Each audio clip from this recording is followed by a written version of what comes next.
Hey guys, welcome to another Loot from 100 Dungeon video. In this one we did 100 8.1 solo dungeon maps. I'm going to be comparing the results to the normal tier 8 dungeons that I did a while back, so if you haven't checked that one out, link is in the description.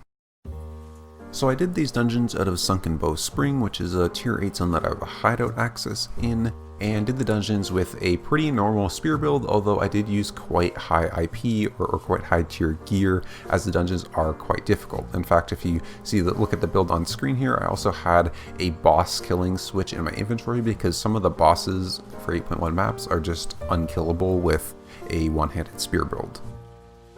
Now, with the new dungeon changes making them close a minute and 30 after the last person enters them, I decided to play this pretty safe and take the 1 minute 30 at the start of every dungeon and wait until they close before I started to clear them.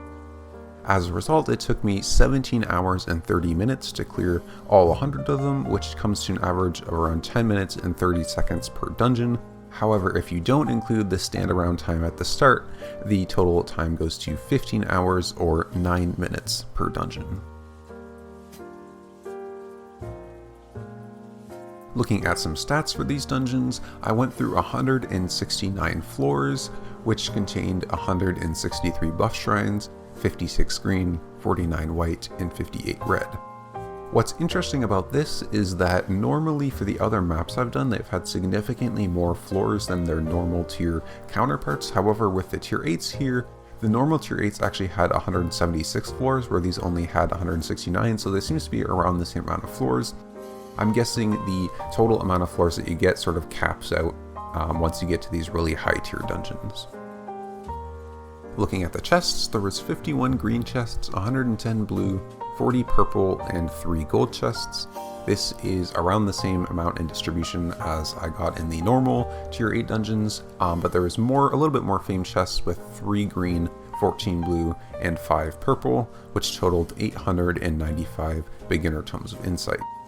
The normal tier 8 dungeons only gave me 350 tomes of insight, and so the 895 beginner tomes from these is quite significantly higher. There was also 18 of the fame/silver boosting pools, which is right in line with all of the other 100 dungeon videos that I've done. Moving on to look at the fame from these dungeons, the total fame, not including any of the books or the tome drops, was 20.5 million, which comes out to around 1.17 mil per hour, or if you don't include the wait time at the start of the dungeons, 1.37 mil per hour.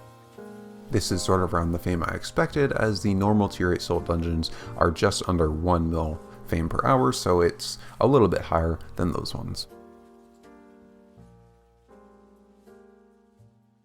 Okay, moving on to take a look at the loot here. We're going to start with capes and bags because I actually have them in a separate bank this time. So really nothing too special to note about the capes and bags, except the fact that I didn't really get any special capes. I only got one undead cape and no other faction capes or city capes besides that. And then for bags, again, there's a lot of satchels this time with the patch coming in that adds satchels as also in the bag slot. But again, pretty standard, a lot of tier 6s and then just a couple really high tier ones for the 6-3 and the 8-1. In total, the capes and bags came to 5.39 mil. Taking a look at the gear, we'll start with weapons here. Again, for tier 8 dungeons, there's quite a bit of tier 8 and tier 8 equivalent items that come in, and then just a whack load of tier 6s as well, but nothing really too crazy. I think the best weapon I got here was the 7-2 Wild Staff, which is probably the most expensive single item that I got. And then for offhands, again, nothing really ever with offhands, but helmets, again, quite a bit of tier 8 equivalent and actually some tier 9 equivalent as well. Moving on to the second tab here, some more tier 9 equivalent helmets, tier 8, stuff like that. Chest pieces, again, nothing too crazy. Got the 8-1 Assassin, and then boots did get 8-2, which is the highest tier item I got, but mercenary shoes aren't super expensive. In total, the two gear tabs together come to a total of 14.79 million. Moving on to the last tab, the miscellaneous stuff.